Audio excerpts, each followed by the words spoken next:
Welcome to FailCraft, the podcast where we dive into the messy, real side of success and explore how setbacks become the stepping stones to growth and clarity. Today, we are joined by a guest who is truly on a mission to empower the next generation. Olaolu Ogunyemi is a U.S. Marine officer, an award-winning children's book author, and a passionate leadership mentor. But his journey wasn't a straight line. He's been very open about the fact that as a young black man, he had every opportunity to become a statistic, and that his work today is rooted in lessons he learned from personal failure, insecurity, and hard fought resilience. He has taken those experiences and founded Parent Child Connect, dedicating his life to building strong leaders in the boardroom and just as importantly, in the living room. So, Olaolu, it's a pleasure to have you on the show today. Thanks for making the time. Absolutely. Thank you so much for having me, Ezekiel. I'm very excited to dive into our conversation. Yeah, I am equally excited to have you here, and I am really eager to get things started. So quickly, let's dive in. You are incredibly open. So you wrote that as a young black man, you had every opportunity to become a statistic, and that you learned from personal failure and insecurity. So can you take us back to a specific challenge from that time? A moment where you did feel that insecurity or failure, and how did that experience became a stepping stone for the leader you are today? Yeah, great question. So, to talk about a little bit, to peel the onion and how I became just almost on the wrong path, really it all boils down to me trying to fit in. One of the problems that I had is that I did grow up in Louisiana in the United States. And so my name wasn't very common there. I was overweight. I was Yeah. insecure about the gap in my teeth and so on and so forth. There's a lot of things I was insecure about. And in some cases, I just didn't feel like I fit in. And my family, my dad, my mom, they were all there for me. They always supported me, but it just didn't feel like I fit in with my peer groups and my friends. And so what I decided to do in this regard is I decided to try to fit in other ways. And so some of the guys that I was hanging with, they would accept me so long as I was doing some of the things that are probably not the best things for my future. And so that's what really was happening. I started doing some of these things and getting in some trouble at school. And honestly, it could have been kicked out of school for some of the things that I was doing, specifically trying to incite and anger out of people and maybe even try to get in some fights myself. And those are the kind of things that I could have been kicked out for. I could have been in really bad trouble for. But one of the biggest things that changed the trajectory of my life and what helped this become a stepping stool is that I had a very strong community. And that's one of the things I always encourage people that you never know where a child is coming from and you never know where a child is going. But what you can do is you could be a part of that strong community, no matter who you are or where you're from. And our children truly do need that. And that's really where I came from. I came from not only my parents and my family being strong and supportive, but it was a lot of other people, my coaches, my teachers. There's so many other people that believed in me and said, "Hey, man, you're better than this." And they'll tell me that. They'll say, "Hey, man, we'll call your dad because we know he doesn't tolerate this. We know you're smarter than this." And they're always saying these things. And yes, there are people out there that are making fun of me and saying other things. But for the most part, the adults in my life were always trying to invest in me and trying to make sure that I wasn't going down the wrong path. So really, I would say that's really what started the stepping stool in the direction of my life. And that, to be honest with you, if it weren't for those adults who stepped in and intervened to help me become a better version of myself, I don't know where I would be. And so that's really where it started. And I want to say that for everybody out there listening that is dealing with insecurities, I'll just go ahead and tell you now that they're not real. You can create those feelings and make them real for yourself. But a lot of the things that we tell ourselves about ourselves and a lot of things that we hear people say aren't necessarily true. So you don't have to accept that. And the key word that I love that you use, Ezekiel, is opportunity. So I had an opportunity to go down the wrong path, and I had an opportunity to go down the right path. And in this case, because I had mentors, I chose to go down the right path. And that's where I want to encourage people to take control of your day, take control, take ownership of your life. And that's what I learned. And that became a stepping stool towards my success today. Fantastic. So, Olaolu, you've talked about this specific feeling of insecurity and how it showed up for you. So now, as a leadership mentor that you are currently, how do you see that same insecurity holding back other leaders or parents? And yeah, how are you helping them? Yeah, so the first thing I always encourage people is to get to know yourself. Because those same insecurities that I had as a child will resurface as an adult. That's the first thing. So it's a continual conversation, a continual growth process, because you're not just going to be able to have a clean break between your insecurities as a young man or a young woman, and then when you would get an adult, they all of a sudden go away. That's not necessarily the case. It's learning how to identify the root cause and grow through those insecurities. And what I always encourage people is, along with getting to know themselves, is to make sure that you're not trying to ignore it or trying to pretend that, yeah, I dealt with that when I was a child and it's no more.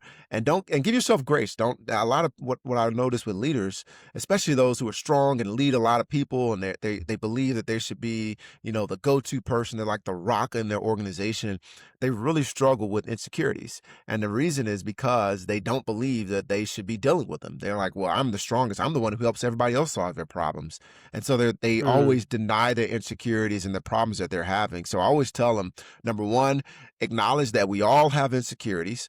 Number two, address it head on. Do not try to ignore it as if it's not a thing. And then number three, continue to grow through your insecurity. Continue to find all the symptoms that come through it, whether it be micromanagement or other things of that nature, and continue to identify and grow through the root cause. that was really insightful. So you are a Marine officer, which many people are often associate with a very specific, tough style of leadership. So how has your Marine experience shaped your views on leadership, especially when it comes to fatherhood and empathy? Yeah, phenomenal question. So I had to learn to be myself. My children taught me that you can always be somebody else and try to lead, like the father you see on TV or somebody else. But the best way to be is to be authentically you.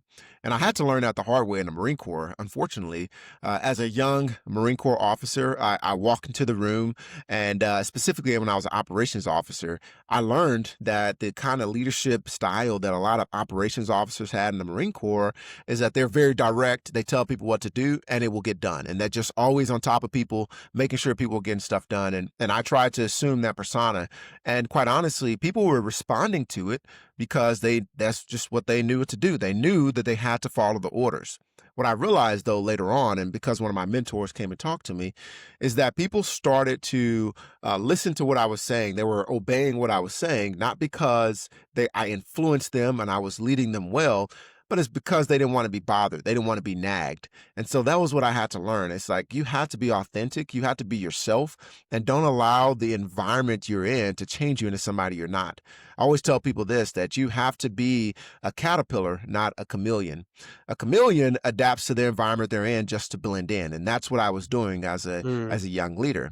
Whereas a caterpillar, they may go into a cocoon at some point, but they use that environment to grow, and eventually they bloom and they come out of that cocoon and they grow into a more robust and a better version of themselves, instead of being the person that they were or trying to adjust who they were to the environment. And that's really what I always encourage people. And so that's what I learned as a young leader is that you just have to be authentically you. And then the second thing I learned is that everybody has a different leadership style. And my children taught me that lesson very early.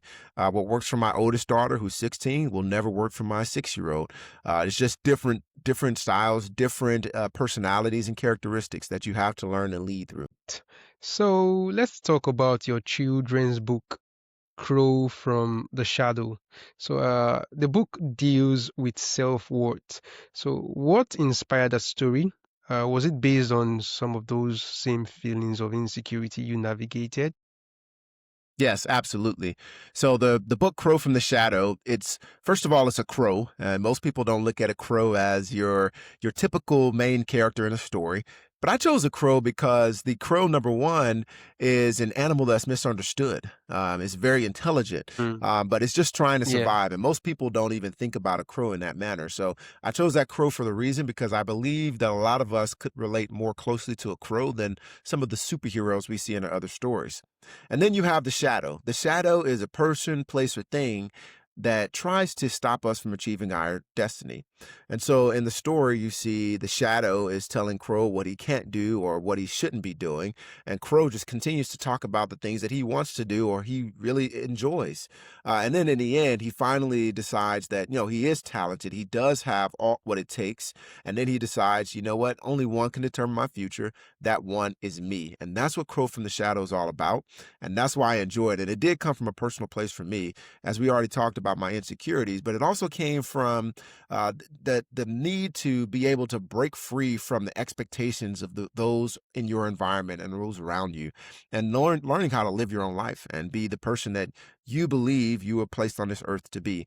And so that's really what Crow from the Shadow is about. It's about removing the expectations, removing the stigmas, removing the stereotypes, and being the person you believed you were put on this earth to be. fantastic. So you have a new book called Lead Last. So what does that mean? And also, does that idea connect to your own journey of overcoming setbacks? It does. So lead last, number one, the premise of lead last is that, number one, you have something you have to do before you can be an effective leader. And the first thing that I talk about in my upcoming book, Lead Last, is that you have to get to know yourself first. And that's where it connects what we're talking about all day. You have to learn about yourself before you get to learn about the people you're leading. And then you have to learn about the environment you're in before you can be an effective leader. So that's the first meaning of lead last. And then secondly, we want to make sure that we're doing things that creates a lasting impact within the organization. And so that means cultivating an environment where people can grow and you're actually creating leaders who can thrive in the environment that you're creating and the culture that you're creating. And then lastly, and this is the third reason that I call it lead last, is that we have to get out of the mindset, especially as you talked about in the Marine Corps. I think in our mind, sometimes we have to be the loudest in the room. We have to have all the answers. We have to do all these wonderful things. But in reality, sometimes we just have to be the quiet force in the room. Sometimes we have to make sure that we're more so thinking about how can I provide resources to somebody else to help them thrive and help them grow. So that means that you may be behind somebody, pushing them forward, and sometimes you may be underneath them, lifting them up. But in any case, you're not necessarily trying to be out front. You don't aspire to be out in front. Instead, you aspire to provide resources for others. So that's what Lead Last is all about. It's a three-part book. It has 7 principles within each part. So you get 21 principles in this book. We expect it to come out in spring of 2026. But I'm very excited to share the message because you're right. It does come from my leadership journey. It's things that I learned from myself, and then things I learned from my studies of other successful leaders. And you'll see that throughout the book. So that's what Lead Last is all about. Great. So, Olaolu, you also talk about faith-driven conversations.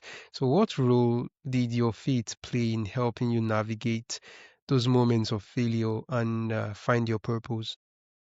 Yeah, so the biggest thing that I always tell people, because I am a Christian, and the one thing that I believe in is that all of us, no matter what our belief is, we should have something that we live for that's larger than ourselves. And that's what I believe in. So Hmm. when you get in those tough times, and so for me, a lot of those tough times were surrounding things that I felt like that should have been able to control. For example, my son was diagnosed with complex partial epilepsy. And I felt like I wanted to control that situation, but there was nothing I could do. And right, because of my need to control, I was starting to get frustrated. I was starting to get sad and depressed, and I really was starting to disconnect from my family. But my faith played an important role in this regard because all I could do is say, man, I have to put my faith in somebody who's not Olaolu Ogunyemi, because if I try to continue to trust in myself, I'm actually failing in that regard. So I had to have faith that, no matter what happens, all things are going to come. They're going to work together for the good in the end. And so all things are going to be all right when we get to the end of all of this entire life. And so because I had that faith, it helped me get through hard times. And because I believe in being a part of something bigger, but every task, everything that I do for someone else is a part of a bigger purpose. And that gives me the driving force that no matter what comes in life, no matter what successes I have or what failures I have, it doesn't matter. It means that if I'm just trying my best to align to my purpose, then I'm making progress, and that's all that matters. And so that's really what my faith provides for me. It gives me the ability to think outside the box and think larger than just this one human being. It allows me to know that if I just reach one, that one can reach a million. And if that's the case, then I'm just excited to be able to invest in someone else's life. All right. So, for the person listening right now who might feel like they are defined by their circumstances, maybe they feel like a quote unquote statistic themselves, or they are just stuck in deep insecurity. So, what is the first piece of advice you'd give them to start rising above it? Yeah, so I like to use a metaphor. And the metaphor I use is from one of my favorite quotes. It's life is like a weight room. It's full of things that can either crush you or make you stronger. It depends on your Hmm. perspective. And I believe that's where a lot of us are in our life. And I've been there. Trust me, I've been there many times. And we get to the point to where either A, we feel like we're too far gone, or B, we just feel stuck. And a lot of times, especially when we're creators, I mean, you're doing podcasting, we have people out there writing and doing a lot of phenomenal things, but then you get stuck and you feel like you're stagnant. And I think that sometimes Hmm. we just have to acknowledge that, maybe it is time to rest, just take a break. If I were climbing or going for a trail, which I've done many, many trails before, and I've hit a point to where, you're trying to go up a steep portion of this trail, once you hit that trailhead, and you're like, man, I really want to continue to go. There's times when you get exhausted. And that's what we have to realize. If we feel exhausted, it's okay to take a pause, take a deep breath, and realize that you're not alone. You're not the only one that's going through this, but you can, as proven by many people every single day, you can and will make it through it if you continue to move forward. And so that's one thing I always encourage people to do is to celebrate progress, because yes, you may feel like that you just stopped, you become stagnant, or maybe you've been dealing with your insecurities for so long that you just feel like you can't get past it, or perhaps you feel like that you don't have the ability to make it through this stigma or get over this statistic. Like you just have now accepted that as your identity. And I just have to encourage people that you have to know that that failure that we're talking about, a lot of times when we use it as a verb, I think that's where it's very we can move past it. And so I failed. That's a verb. That means that I know for a fact, I acknowledge that I did something and I know I can move beyond it. The problem comes when we start to identify failure as a noun and we start to say, I'm a failure. We start to accept that. So we have to start talking to ourselves a little bit better. So if you find yourself stuck right now, first and foremost, switch your vocabulary. You may have failed, but you're not a failure. I don't care if you failed a million times. Welcome to the club. I failed my share of times, and a lot of them have been public failures, right? So we have to make sure that we understand that failure is not our identity. Failure is just something that happened. And if we look at it the right way, if we change our perspective, just like the weight room, we can grow through those failures and learn from them. But that's just something that we have to decide that we're going to do. We can't let life beat us down. And if we do, remember, we are allowing life to beat us down. We are choosing that perspective. So my recommendation is to choose a different perspective. I know it's easier said than done, but I promise you there's plenty of people out there. There's plenty of podcasts out there like this one. There's plenty of books that you can read that just sort of motivate you every single day. So continue to invest in yourself and find a way to continue to push forward. Every single thing that you do that's positive is progress. So celebrate it. Great. That's a really awesome piece of advice there, Olaolu. Thanks for sharing. So, I haven't built this life of service as a Marine, a father, and a mentor. So, what does being successful truly mean to you now? Yeah, being successful for me is always going to be measured by the impact that I make on at least one life. So when I launched my Crow from the Shadow, my very first book, the second I received from a parent that they said they sat down with their child and they were able to have a heartfelt conversation, that was success, right? And I think that when we start measuring success by our impact, it means so much more to us. When we measure success against our purpose, it builds our confidence and helps us feel a lot better, especially when you're in a life of service. Now, don't get it wrong. Of course, we're all in business, right? We want to make money. That's the thing that pays the bill, that keeps the lights on. And so you still have to have some metrics for success. You shouldn't be just giving away your service at all times without having some kind of way to earn income. And that's something that's important. But I don't think that should be our measure of success, because if we continue to use metrics and vanity metrics like money and things of that nature, or even followership or likes, then we always find ourselves chasing more. That's one thing I noticed, because I've been in that rat race where I'm social media and I just want to see how many likes I can get. And then you finally get 100 likes. Now you want 200. And you finally get 200. It's like, man, I should have 1,000 by now. Well, it's because I'm chasing the wrong thing. I'm chasing the vanity metrics. Mm, Instead, I need to be reaching out to my client base. I need to be reaching out to the customers who purchased the book and getting real feedback from them. And I need to be talking to them about those scenarios. And I need to be using those to go out into the community and talk to these young students and see that light bulb go off in their head as you're reading to young children and you're interacting with them and letting them know that, hey, man, here's a guy who's standing in front of you, who's doing different things with his life. He's making choices to read to children and to go out and write books and do all these other things. And he's still in the United States Marine Corps. So those are the kind of things I always encourage people, is that you have to make sure that you're not measuring with the wrong things. We have to get rid of all of our hollow measurements and really measure our success by our purpose and impact. awesome. So, this has been a really powerful conversation. So, for our listeners who wants to connect with you, learn more about Parent-Child Connect, or get the resources that you offer, so where is the best place for them to go? Yeah, so the best place to go is to go to parent-child-connect.com. If you go to that website, you'll see my blog. You'll see all of my downloadable resources that you can take and download and print for yourselves. You'll see my content partnership with YouVersion Bible app, and we're celebrating the month of the Bible next month. And so you'll see a great Bible plan out there that's really a 30-day upside-down leadership plan. So you'll see all of that on the website. Again, it's parent-child-connect.com. So I'd love to see you there. Reach out to me. Great. It's been a really interesting conversation with you today, and an inspiring one, I'd say. So thanks for showing up. I am really honored to have this conversation with you today, sir. Thank you so much, Ezekiel. It's been a pleasure. Thank you so much for the conversation. Like I said, I looked forward to it, and you didn't disappoint. Thank you so much.